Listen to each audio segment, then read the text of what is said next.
Radhe Radhe friends, कैसे हैं आप सभी लोग। आशा करती हूँ कि अच्छे होंगे। आज मैं आप लोगों को जितिया व्रत कथा सुनाऊंगी। चील सियारों की कथा। जीवित पुत्रिका व्रत में चील सियारों की एक कथा भी सुनी जाती है। वह संक्षेप में इस प्रकार से है कि एक वन में सेमर के पेड़ पर एक चील रहती थी।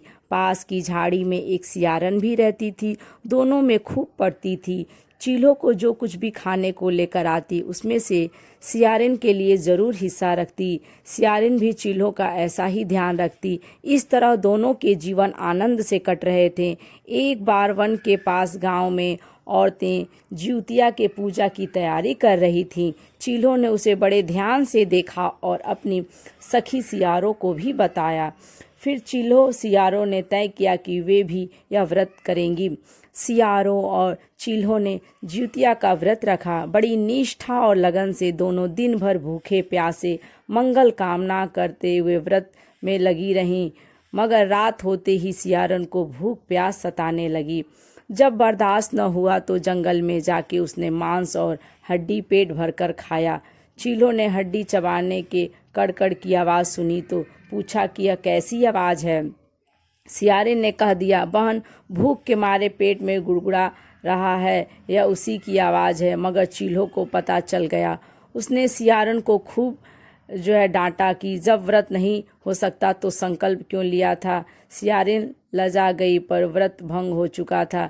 चील्हों रात भर भूखे प्यासे रहकर व्रत पूरा की। अगले जन्म में दोनों मनुष्य रूप में राजकुमारी बनकर सगी बहनें हुईं। सियारिन बड़ी बहन हुई और उसकी शादी एक राजकुमार से हुई। चील्हों छोटी बहन हुई, उसकी शादी उसी राज्य के मंत्री पुत्र से हुई। बाद में दोनों राजा और मंत्री बने। सियारिन रानी के जो भी बच्चे होते वे मर जाते, बल्कि चील्हों के बच्चे स्वस्थ और हट्ठे कट्ठे रहते। इससे उसे जलन होती। उसने कभी उनका सर कटवा कर डब्बे में बंद करा दिया, वह शीश मिठाई बन जाती और बच्चों का बाल तक बांका न होता। बार बार उसने अपनी बहन के बच्चों और उसके पति को मारने का प्रयास भी किया, पर सफल न हुई। आखिरकार देवयोग से उसे भूल का आभास हुआ। उसने क्षमा मांगी और बहन के बताने पर जीवित पुत्रिका व्रत विधि विधान से किया तो उसके पुत्र भी जीवित रहे। दूसरी कथा है। गंधर्वों के राजकुमार का नाम जिमूतवाहन था। वे बड़े उदार और परोपकारी थे। जिमूतवाहन के पिता ने वृद्धावस्था में वानप्रस्थ आश्रम में जाते समय इनको राज सिंहासन पर बैठाया, किंतु इनका मन राजपाट में नहीं लगता था। वह राज्य का भार अपने भाइयों पर छोड़कर स्वयं वन में पिता की सेवा करने चले गए। वन में ही जिमूतवाहन को मलयवती नामक राजकन्या से भेंट हुई और दोनों में प्रेम हो गया। एक दिन जब वन में भ्रमण करते हुए जिमूतवाहन काफी आगे चल गए, तब उन्हें एक वृद्धा विलाप करते हुए दिखी। पूछने पर वृद्धा ने रोते हुए बताया, मैं नागवंश की स्त्री हूँ, मुझे एक ही पुत्र है। पक्षीराज गरुड़ के कोप से मुक्ति दिलाने के लिए नागों ने यह व्यवस्था की है। वे गरुड़ को प्रतिदिन भक्षण हेतु एक युवा नाग सौंपते हैं। आज मेरे पुत्र शंखचूड़ की बलि का दिन है। आज मेरे पुत्र के जीवन पर संकट है और थोड़ी देर बाद ही मैं पुत्र विहीन हो जाऊंगी। एक स्त्री के लिए इससे बड़ा दुख क्या होगा कि उसके जीते जी उसका पुत्र न रहे। जिमूतवाहन को यह सुनकर बड़ा दुख हुआ। उन्होंने उस वृद्धा को आश्वस्त करते हुए कहा, डरो मत, मैं तुम्हारे पुत्र के प्राणों की रक्षा करूंगा। आज उसके स्थान पर स्वयं मैं अपने आप को उसे उसके लाल कपड़े में ढककर वध्य शिला पर लेटूंगा ताकि गरुड़ मुझे खा जाए, पर तुम्हारा पुत्र बच जाएगा। इतना कहकर जिमूतवाहन ने शंखचूड़ के हाथ से लाल कपड़ा ले लिया और वे उसे लपेटकर गरुड़ को बलि देने के लिए चुनी गई वध्यशिला पर लेट गए। नियत समय पर गरुड़ बड़े वेग से आए और वे लाल कपड़े में ढके जिमूतवाहन को पंजे में दबोचकर पहाड़ के शिखर पर जाकर बैठ गए। गरुड़ ने अपनी कठोर चोंच का प्रहार किया और जिमूतवाहन के शरीर से मांस का बड़ा हिस्सा नोच लिया। इसकी पीड़ा से जिमूतवाहन की आंखों से आंसू बह निकले और वह दर्द से कराहने लगे।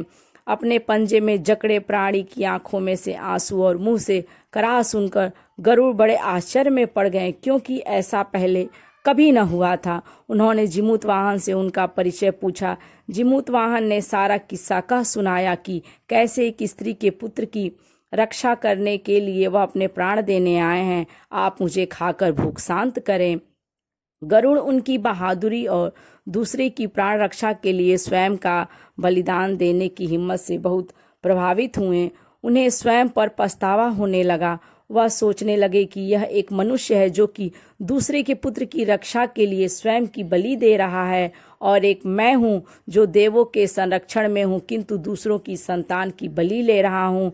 उन्होंने जीमूतवाहन को मुक्त कर दिया। गरुड़ ने कहा, हे उत्तम मनुष्य, मैं तुम्हारी भावना और त्याग से बहुत प्रसन्न हूँ। मैं तुम्हारे शरीर पर जो घाव मैंने किए हैं उसे ठीक कर देता हूँ। तुम अपनी प्रसन्नता के लिए मुझसे कोई वरदान मांग लो। राजा जीमूतवाहन ने कहा कि हे पक्षीराज, आप तो सर्वसमर्थ हैं। यदि आप प्रसन्न हैं और वरदान देना चाहते हैं तो आप सर्पों को अपना आहार बनाना छोड़ दें। आपने अब तक जितने भी प्राण लिए हैं उन्हें जीवन प्रदान करें। गरुड़ ने सबको जीवन दान दे दिया और नागों की बलि न लेने का वरदान भी दिया। इस प्रकार जीमूतवाहन के साहस से नाग जाति की रक्षा हुई।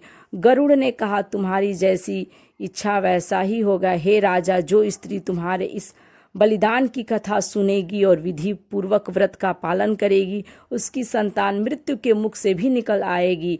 तब से ही पुत्र की रक्षा हेतु जीमूतवाहन की पूजा की प्रथा शुरू हो गई। यह कथा कैलाश पर्वत पर भगवान शंकर ने माता पार्वती को सुनाई थी। जीवित पुत्रिका के दिन भगवान श्री गणेश, माता पार्वती और शिव जी की पूजा एवं ध्यान के बाद ऊपर बताई गई व्रत कथा भी सुननी चाहिए।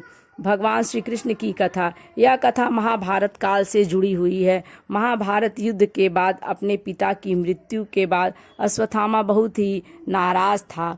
उसके अंदर बदले की आग तीव्र थी, जिस कारण उसने पांडवों के शिविर में घुसकर सोते हुए पांच लोगों को पांडव समझकर मार डाला था, लेकिन वे सभी द्रौपदी के 5 संतानें थीं। उसके इस अपराध के कारण उसे अर्जुन ने बंदी बना लिया और उसकी दिव्य मणि छीन ली, जिसके फलस्वरूप अश्वत्थामा ने उत्तरा की अजन्मी संतान को घर में मारने के लिए ब्रह्मास्त्र का उपयोग किया, जिसे निष्फल करना नामुमकिन था।